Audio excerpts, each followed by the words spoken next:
Hey everyone, welcome back to my channel and thank you for being here with me today. This is a collective message for everyone. So this is a spiritual message that universe wants to get out to you. So if you have clicked on this, chances are there's something good in here for you, something that's going to help you along your journey. Before I begin, please subscribe to the channel if you haven't already. I'll love you forever if you do. It would mean a lot. So thank you so much for being here and of course being a part of my YouTube fam. Now, this is going to be a little pyramid reading and I'm really going to be looking at what's culminating in your life here. So call it synchronicity, call it fate. You've been brought here for a reason. And there's a lot of structural changes that are happening within you, whether you're aware of it or not, in your day-to-day life, in your career, in your love, whatever it is that you've got going on, right? And I want to start this reading off by looking at the bottom row.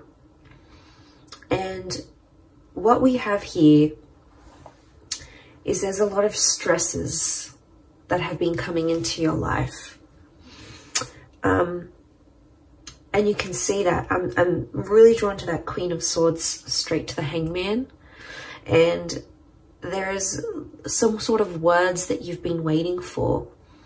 Or there's a conversation that needs to happen, but it's been a long time coming. The Queen of Swords faces the Hangman.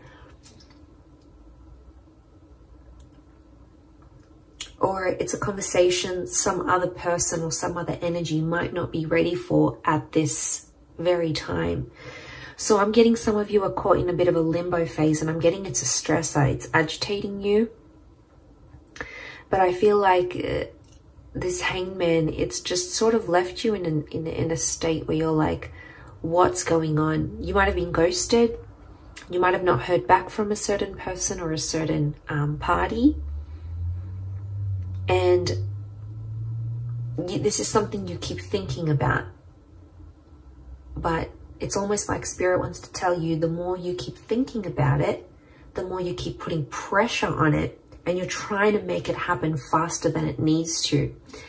Sometimes things need to happen in their own time, you know. It's hard. I know it's hard. We want them to happen sooner.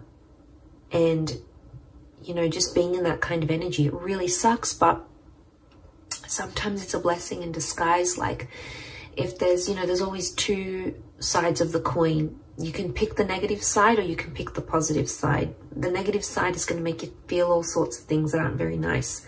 Positive side might make you feel good things, might make you feel more hopeful, might make you feel more optimistic, might make you take more initiative.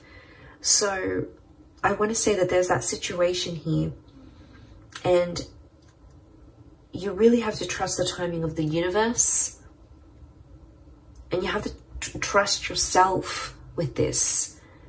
And it's almost like you have to go easy on yourself, because there's a lot of you that have put, especially like mentally, I'm getting that you've picked things apart, and there's a criticism that's coming here. So this is you critiquing your inner child here. Queen of Swords is critical. Okay, she's super vigilant. She's hyper vigilant. And I get that you've been really critical about this, and it's almost like you're nagging. Some of you are nagging yourselves, but it's not in a good way. It's not in a constructive way. Or you're nagging this other person to be, do, say what you want them to do. But there's someone here who's not in an energy, who's not ready. The Hangman isn't ready. Or it's like there's someone here who doesn't believe in themselves enough. So I'm getting something about beliefs that's coming up. You're critiquing your own beliefs. It could even be someone around you critiquing your beliefs. Either way, I'm getting a heavy criticism here. And so you guys just need to lighten the load. I mean, we all go through it. You know, and the Two of Wands is here. It's reversed. It's something about not having options. Some of you feel a bit blocked. You're not knowing where to go. I don't know if this is social media. When I see the world, I think worldly connections, right? I think of what you see online, what you see on one side of the coin. Remember, there's always two sides. So I feel like some of you, the world around you, this could be your environment, this could be where you work, the family that you're in, the social media pages that you follow. This is your diet, guys. Like, diet is not just food alone. Diet is what we take in, what we listen to, what we read. You know, it's what we feed ourselves mentally, physically, spiritually. And a lot of you are just, you're out there, and Spirit wants to tell you you're only doing a handful of things, or you could be doing more, or you're kind of limiting yourself, because Two of Wands, the option card, is reversed. It is the card of taking chances, and it is the card of making things happen, but it's reversed. Okay, there might not be movement right now, and hence why you're feeling that 9, but this is a heavy load to bear, this bottom row. And you know, there's a lot of things happening right now in the world, astrologically speaking as well. And there's a heaviness, because the 9 of Swords is that adversity, right? It's the stressor. But the 9 is also an ending. So I don't know if some of you have had some sort of ending here, with a person, a connection, an ending in your life recently that has caused these stresses. But let's look at it as the foundation of what it's going to culminate to, that you're going to build up from here. And I feel like there's hope.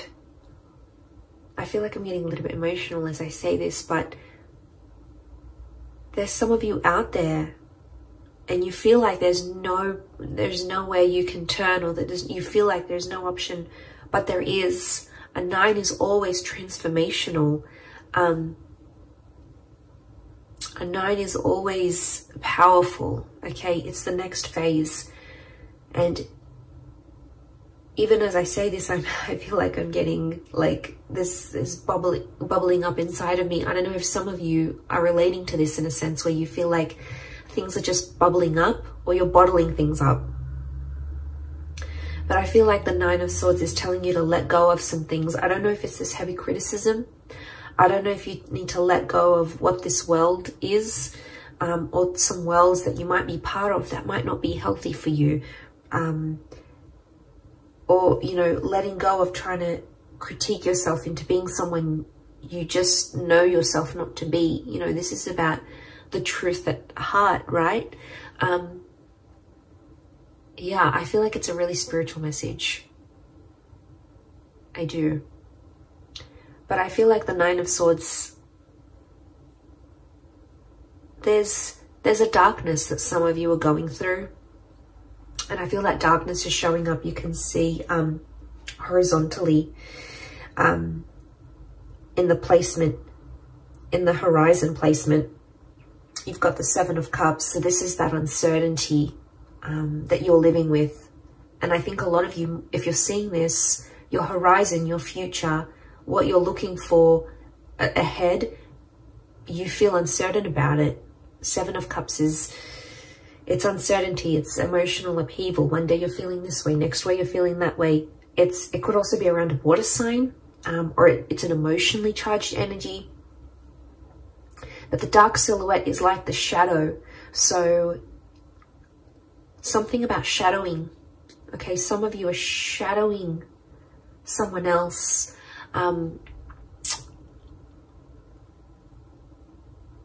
Okay, or you feel like you're in the shadow of your life. You could feel like you're in the passenger seat of your own life. You're not in the driver's seat of your own life. Some of you need a kick up the bum here. You need motivation, and you need to work on that inner gratitude, because you have so much around you, so much to be grateful for, so much to live for, so much to do and be and experience and have and manifest.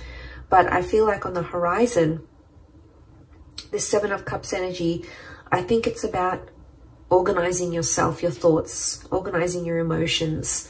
And that's not always easy to do. But you know what the 7 of Cups reminds me of? A vision board. I actually need to do my vision board soon. That reminds me. It's been in my mind for a while now. And I'm not surprised it's come up in this reading. visualization and manifesting work hand in hand with each other, okay? As someone who uses this and has manifested so much in my life, I can only speak of its merits. I'm telling you, create a vision board on your computer, on your phone, print it out, put it wherever you need to put it, keep it in your thoughts, keep it in view, because this is going to help settle out that Seven of Cups energy. And it's going to filter out when you look at the vision board, you'll know this is what I'm leaning towards more. This is what I keep looking at. This is what I keep looking up online. This is what I keep seeing in my day-to-day life. It's interesting how the universe will converse back to us through our desires. But there is a sifting of emotions that needs to take place. I don't know if it's the conversation with the Queen of Swords that you're waiting for. And then it's like, oh, I'm going to have that conversation and then I'm going to know how I feel. It's almost like the feelings have to come before that conversation. And it could be inner dialogue, right? It could be what you're saying to yourself, not necessarily what you and someone else is saying from each other.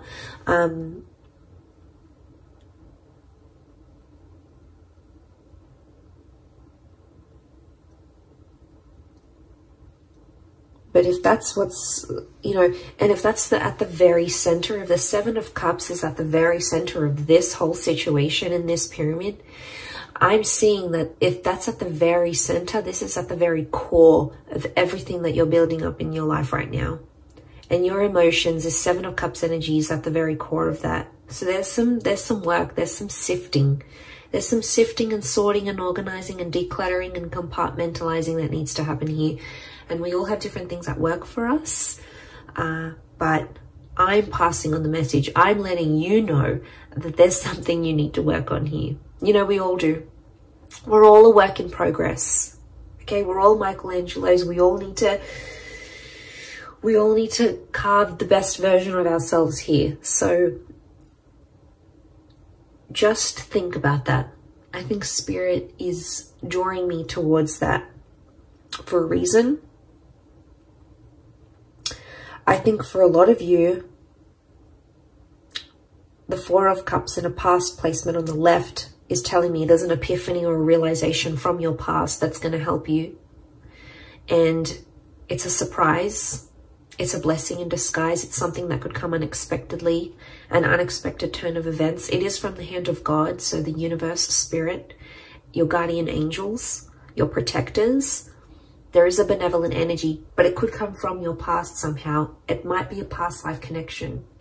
It might be some opportunity that's coming from the past that feels familiar. It could even be a deja vu moment that sparks that epiphany that's going to help you with that, the core, which is the Seven of Cups.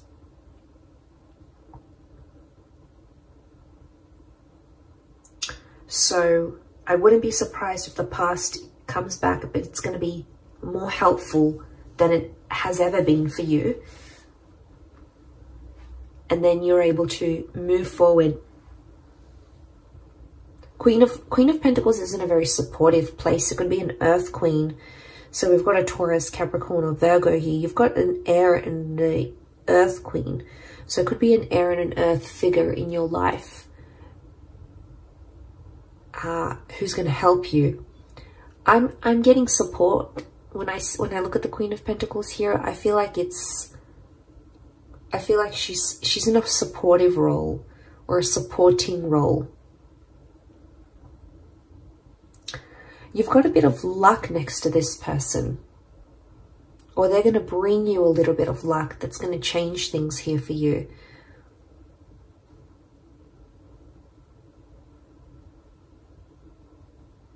Now I feel Queen of Pentacles in the top of the pyramid, which is the Five of Wands, is a strong fire energy. Okay, if you're dealing with an Aries, a Sagittarius, or a Leo, they're coming through quite strongly, right? But you've got someone in a supportive role. But the Five of Wands it's some heavy energy. So you're coming up, it's a climax and it's coming up to some heavy energy. It could involve other energies, so other people, their advice, their opinion, their thoughts. Could be friends, family, people you're in relationships with. but there's a lot of different directions I'm getting.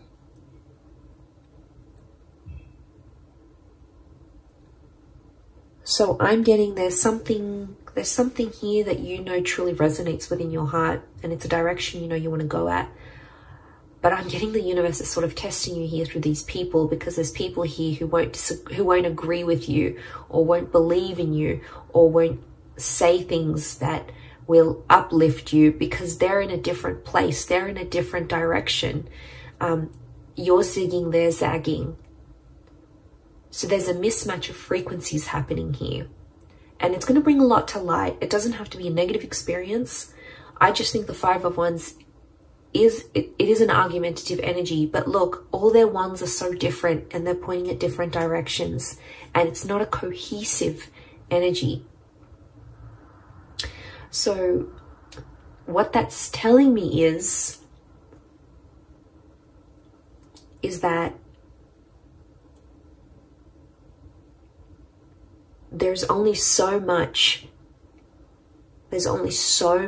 of people's energy that you can take on here. And the only way to grow, you have the tree of life. You have the tree of life in your reading. The only way to grow is to do it from within. And I think this is a very powerful reading. I don't think I've gotten this emotional in a reading for a long time. But I feel like I'm feeling the weight of people's energies. And I think in where we're at energetically, that Five of Wands is super powerful, because I feel like there's a lot of people's energy and it's just dampening you. It's not letting you be the best version of yourself. It's not letting you be truthful to who you are and where your heart wants to take you. So I think it's going to illuminate a lot. I do. You've got the Star of Creation. So I feel like a lot of you are in that creative process. You're in the creation process of creating.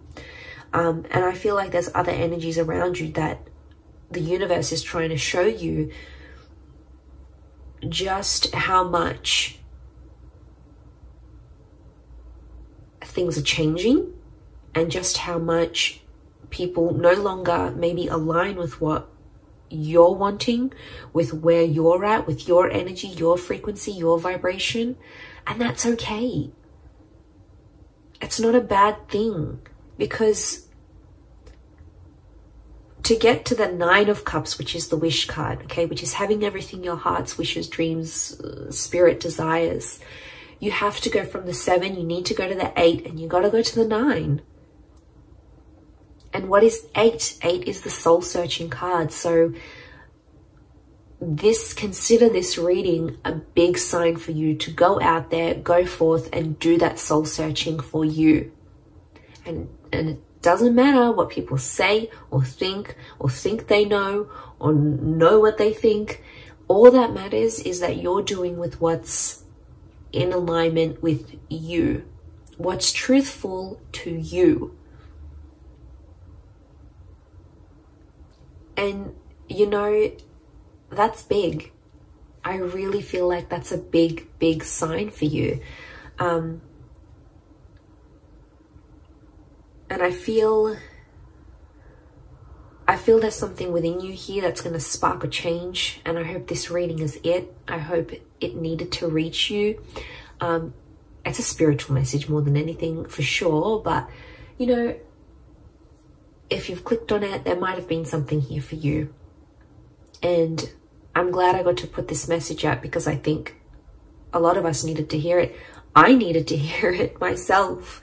So I hope in me sharing this message, it has helped whoever's out there on the other side watching and going through this kind of energy. Know that you're not alone, and know that you have support, and know that you are being protected here.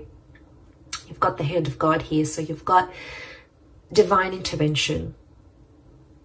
So you've got someone looking out for you here. So that's really nice to see. But I'm going to leave it there. So I do hope this reading has been helpful.